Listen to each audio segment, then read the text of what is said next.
Hey everyone, welcome back to my channel. আবার নিয়ে চলে এসেছি আপনাদের জন্য নতুন একটা রেসিপি। আজকের রেসিপিটা হলো এগ রোল।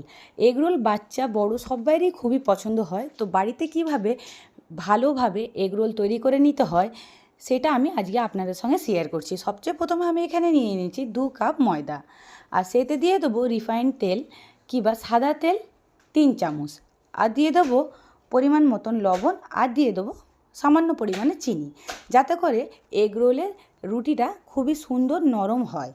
তো এখানে আমি চিনি, নুন আর তেলটাকে ভালো করে মিশিয়ে নিচ্ছি। মিশিয়ে নেওয়ার পরে এখানে আমি আটাটা মেখে নিয়েছি।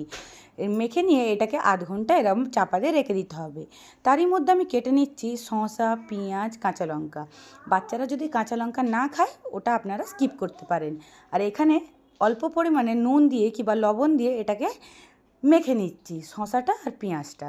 বাচ্চারা পেঁয়াজ পছন্দ করে না, তারই কারণে আমি পেঁয়াজটাকে সাইডে রেখেছি আর লঙ্কাটাকে। আর এখানে ময়দাটা যেটা রেস্টে রেখেছিলাম সেটাকে আমি এইভাবে করে লেচি কেটে নিচ্ছি। তো এইভাবে করে আমি 5-6টা লেচি কেটে নিয়েছি। করে নিয়ে এবারে আমি তাওয়াটা গ্যাস চুলায় বসিয়ে দিয়েছি। এবারে এক একটা করে লেচি নিয়ে আমি এইভাবে এপিট ওপিট করে ময়দা লাগিয়ে ভালো করে এটাকে বেলে নেব। পাতলা করে বেলে নেওয়ার পরে এর মধ্যে আমি দিয়ে দেবো সামান্য পরিমাণে তেল। ভালো করে আগে রুটিটাকে কিংবা লেচিটাকে ভালো করে পাতলা করে বেলে নিতে হবে। ঠিক এইভাবে করে, সব জিনিসটা তো বলে বোঝানো সম্ভব না, আপনারা একটু দেখে বুঝে নেবেন। খুব মোটাও না আর খুব পাতলাও না।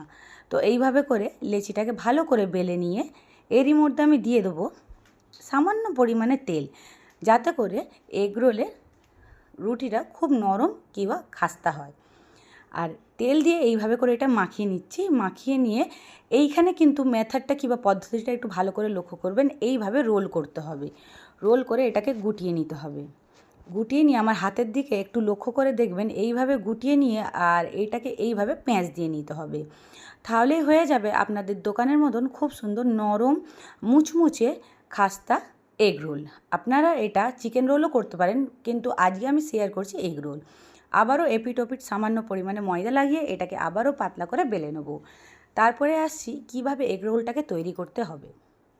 এরই মাঝে বলে দিই, আপনারা যদি আমার চ্যানেলে নতুন থাকেন তাহলে অবশ্যই আমার চ্যানেলটা ভিজিট করবেন, লাইক করবেন, সাবস্ক্রাইব করবেন, আর ফ্রেন্ড আর ফ্যামিলির সঙ্গে শেয়ার করতে ভুলবেন না। আমি এরকমই নিত্য নতুন রেসিপি আর অর্গানাইজ কিংবা বাড়ির কিচেনের অর্গানাইজেশন ভিডিও শেয়ার করতে থাকি। তো সবচেয়ে প্রথমে আমি শুকনো তাওয়ায় এইভাবে করে রুটিটা এপিট ওপিট করে আগে সেঁকে নেব। প্রথমেই কিন্তু তেল দিলে হবে না, তাহলে এগ রোলের রুটিটা মচমচে হবে না কিংবা খাস্তা হবে না। সবচেয়ে প্রথমে তাওয়ায় এপিট ওপিট করে সেঁকে নেওয়ার পরে তারপরে আমি সামান্য পরিমাণে তেল দিয়ে দেবো। আবার তেল দিয়ে এটাকে এপিট ওপিট করে ভেজে নেব। এক পিঠটা যখন হয়ে আসবে ঠিক ওই পিঠটা উল্টে তারই ওপরে একটা গোটা ডিম ভেঙে দিয়ে দিতে হবে। ঠিক যেভাবে করে আমি দিচ্ছি একটু ফলো করবেন। উপরেই দিতে হবে, প্রথমে কিন্তু ডিমটাকে গুললে হবে না। আমি যেভাবে করছি ওভাবে আপনারা একটু ফলো করবেন, তাহলে আপনাদেরও এগ রোলটা খুব সুন্দর হবে। ডিমটা দিয়ে সামান্য পরিমাণে লবণ দিয়ে রুটির ওপরেই ডিমটাকে এইভাবে মাখিয়ে নিতে হবে। নিয়ে আবার এইভাবে উল্টে দিতে হবে। দিয়ে আবারও সামান্য পরিমাণে তেল দিয়ে এপিট ওপিট করে সেঁকে নেবেন। তাহলেই হয়ে যাবে আপনাদের এগ রোলের রুটি কিংবা এগ আর রুটিটা রেডি, ডিম আর রুটিটা রেডি। তো এইভাবে করে আমি এপিট ওপিট করে দুধারে রুটিটা আর ডিমটাকে ভেজে নিচ্ছি। ভেজে নেওয়ার পরে এইভাবে করে সবগুলো রুটি ভেজে একটা প্লেটে আমি রাখবো। তারপরে রুটির উপরে যে যেরকম পছন্দ করে, আমি আমার বাড়ির জন্য কিংবা আমার বাচ্চাদের জন্য তৈরি করছি, তাই আমি এখানে সামান্য পরিমাণে কিষান সস, টমেটো কেচাপটা ইউজ করেছি। আপনারা চাইলে স্পাইসি সসও দিতে পারেন, রেড চিলি সসও দিতে পারেন কিংবা গ্রিন চিলি সসও দিতে পারেন। আমি এখানে টমেটো কেচাপটা ইউজ করেছি। আমার বাচ্চারা এটা খেতে খুবই পছন্দ করে কিংবা আমার ফ্যামিলির লোকেরা এটা খেতে খুবই পছন্দ করে। তারই সঙ্গে দিয়ে দেবো শসা, পেঁয়াজ আর কাঁচা লঙ্কা। এটা রেডি হচ্ছে আমার হাজব্যান্ডের জন্য, তাই আমি কাঁচা লঙ্কা, পেঁয়াজ আর শসা তিনটেই দিলাম। এর পরেরটা যেটা আমি রেডি করব সেটা আমার ছেলে, সেটা শুধুই আমি শসা দেবো, আর কিছু দেবো না। তো এইভাবে করে এটাকে রোল করে নিচ্ছি। তো আপনারা চাইলে কাগজে এটাকে র্যাপ করতে পারেন, কিন্তু আমি সঙ্গে সঙ্গে এটা সার্ভ করে দিই, আমার ফ্যামিলি মেম্বাররা সঙ্গে সঙ্গে খেয়ে নেয়। তো আমি এইভাবে করে রেডি করে দিয়ে দিয়েছি, এটা আমার ফ্যামিলিরা খুবই পছন্দ করে। যদি আপনাদের ভিডিওটা পছন্দ হয়ে থাকে অবশ্যই লাইক করবেন, আবার বলছি সাবস্ক্রাইব করবেন।